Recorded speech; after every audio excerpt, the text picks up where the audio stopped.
I am here with Rick Cowley. Rick, welcome to the podcast. Hey, John. How you going? Thanks for having me on. Thank you. I'm really excited to have this conversation because you and I are both in the same business mentor group. And when I first saw you come on, you just had a different energy from all the other entrepreneurs. And I went, this guy's in touch with the creative. This is someone different. I've got to look and see what it is you do. And when I looked up VysionQuest, I went, oh, you need to speak to my audience. So why don't you give us a bit of your story, what it is you do and how you got there? Sure.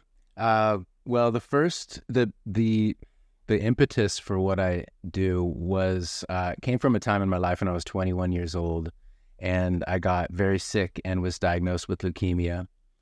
And, at that time in most 21-year-olds' lives, they're either, I was in university. I was actually studying abroad in Indonesia during that time, and I got sick at the end of that year on an island in the middle of nowhere on a surf trip. But long story short with that, it became this period of my life where for about 8 months, I was very sick, and then I got treatment, both conventional and alternative treatment, and got better. And here I am 20 plus years later, still alive, still kicking around the earth. And that time it was such a transformational time in my life where I got to see how temporary our lives are. And I started to listen to a deeper voice inside of me and kind of be able to dialogue with it and get answers for my life. Basically, get clarity and get answers about what I really wanted my life to be about. And I changed so much. As you can imagine, if you go through a traumatic experience like that where you face your mortality, but you also have support. I have amazing family, friends. I saw a psychologist who was amazing, and it helped me really turn that experience into one of the most powerful, enlightening, transformative experiences of my life. And I really don't know if I would be doing, I kind of doubt that I would be doing the work that I'm doing now, which is the work I was put on this earth to do. I doubt I would have found my way here had I not gone through that experience. And the seed was planted at that time where I started to think, how amazing would it be if I could create or facilitate an experience that helped people wake up to how temporary their lives are and help them figure out what they're really supposed to do with this precious temporary time on earth. And for many years, it was just this distant wish as I kind of lived an adventurous life and started adventurous businesses like a surf camp in Mexico and, had kids and just kind of was on this international journey. My kid's mother's Australian, so we moved to Australia and raised kids here, and going back and forth to the States and Mexico and Hawaii and Indonesia. But that wish, when I finally got enough clarity about myself, who I am, what I'm really here for, and really the missing piece for me was around my purpose in it. And I have a different way of looking at purpose, as I've kind of discovered over the years what it actually is. But when I found that missing piece, it was like I had enough clarity that I couldn't ignore this, purpose-driven destiny any longer. As like I had to at least try it. I had to move in that direction because I was just hating myself. Even doing adventurous businesses, or, I had different roles as well. I worked in sales and did a lot of my own stuff, but I wasn't doing this work that I was put here to do. And it was really starting to grind against my soul, and I couldn't ignore it any longer. So yeah, I ran my first retreat in 2010. And that first one was for young adult cancer survivors, because that was a group, that was my bridge to believing in myself. That was a group that I knew that I could help, even if my program sucked, and even if it was, I looked like the beginner that I was at trying to help people find this deeper clarity. I knew that because of where I was in my life, I had 2 beautiful kids and amazing partner, and I knew that I could help them, and I knew that I could inspire them.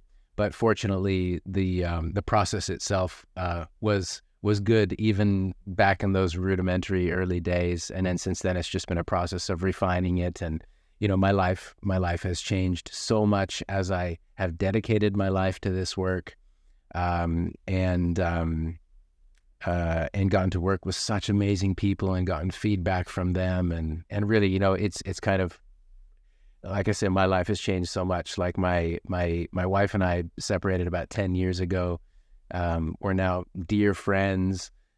She works on the retreats with me, catering as does our 18-year-old daughter much of the time, if she's in the country, and my amazing partner Amy also works at the retreats, and everyone gets along, and it's like these situations where say 12 years ago, before I started doing this work, we'd go, that's just too crazy. It sounds impossible that you could relocate your life to Bali and have this amazing, growing, indefinable family and get to do what you love to do and get to have this profound impact on people's lives. Like, all of these things just sound like an impossible wish, but that's the power when you get this deeper clarity, or I like to call it true clarity, capital T, capital C. And so for the person who is a creative and they feel this burning desire and this pull to write, to perform, to sing,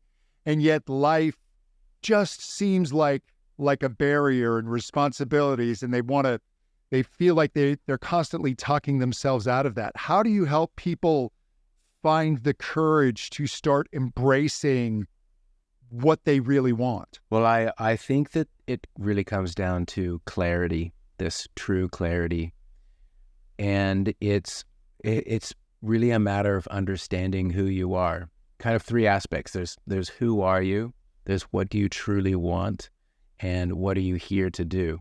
It's kind of this like triangle of self-understanding that when you get enough clarity about these things, like I see our life's vision like a puzzle, and we normally kind of stumble, we go through life and kind of happen upon pieces of our life's vision randomly. Like, you could say as a singer, get an amazing job, which is like really fulfilling, and you meet amazing people and you do amazing work, and then maybe that gig ends and you're like, but it's given you a puzzle piece. It's given you this thing of like, well, there was something about that experience that was magical, that was fulfilling.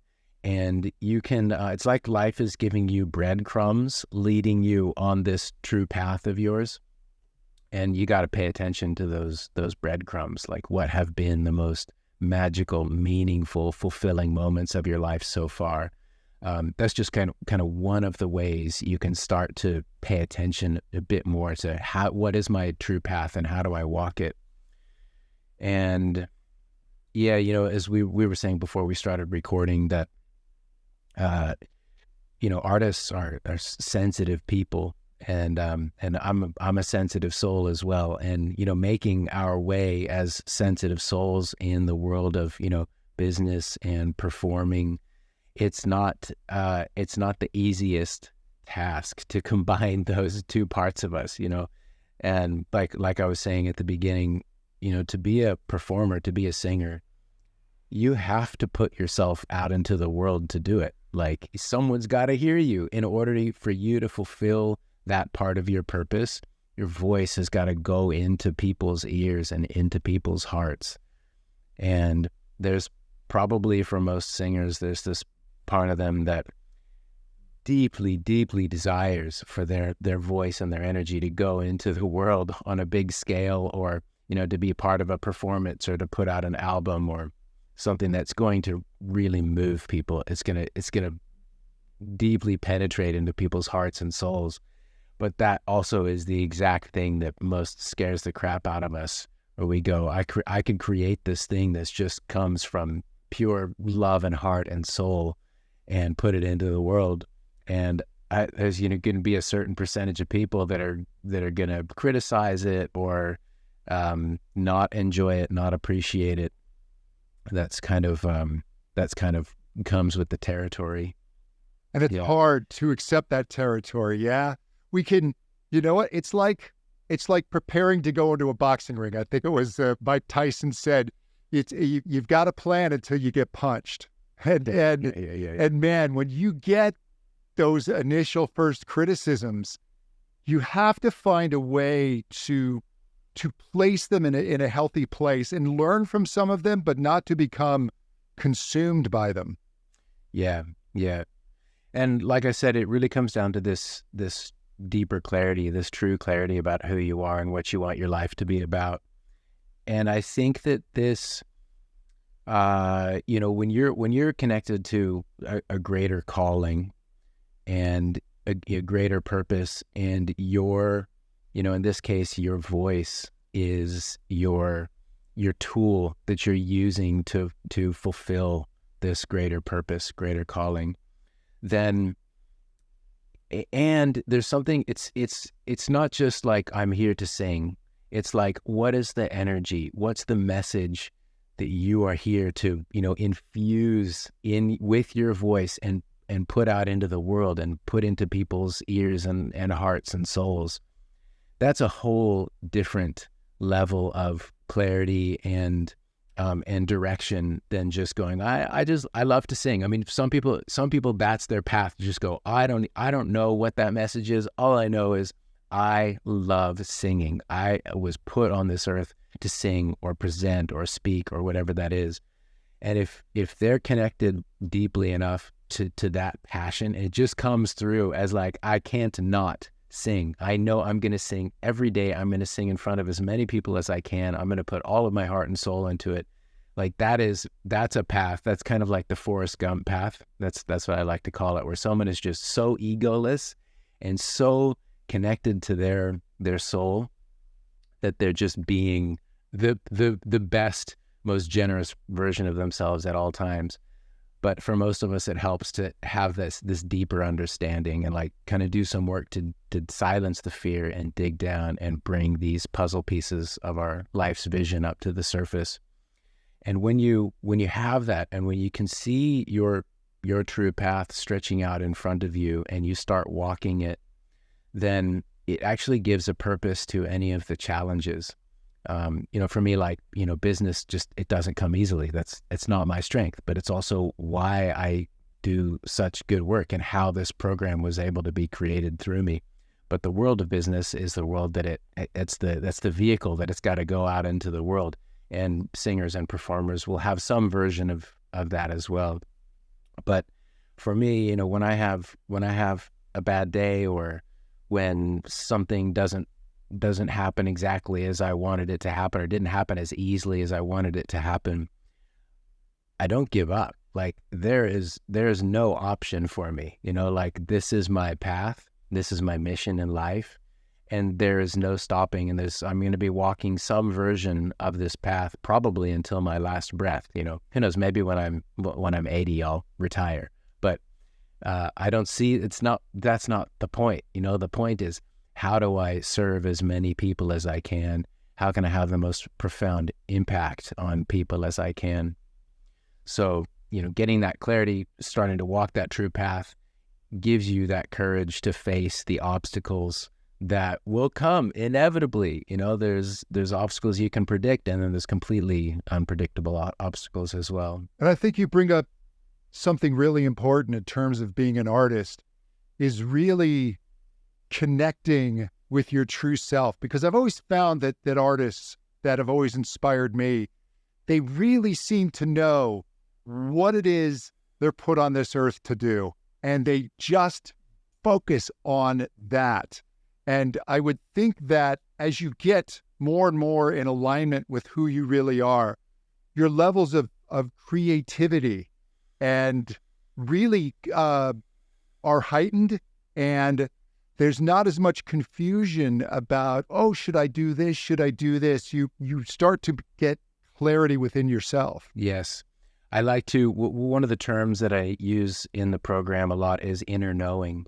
And it actually came from one of my participants when we were, there's a sequence of guided meditations and writing exercises. In its most simplest form, that's what my program is. And one of the exercises is it's called My Recipe for Creation. and you look at something that you achieved in your life that you're proud of, that's deeply meaningful to you, and then you identify the steps that you went through to take this from even before it was an idea all the way through to reality, to like a manifested dream. And what the point is not to write down like the physical things that you did, like called this person and went here. It's more of recording what were the attitudes, what were the beliefs, what were the like behaviors and the patterns that you used, because this is your recipe for creation, and you can use that recipe on the next dream that you want to work on. And so people get this, it's an example of one way that people get this clarity about who they are. It's like, these things are happening. You did these things. You've probably done these things multiple times, but you probably never stopped to think about what are your strengths for creating. And so when we were reviewing, we were sharing these around the table, and one of the participants, Jamie from Canada, but he since moved to California, he said, it's as if we all just had this inner knowing that this was something that we had to do.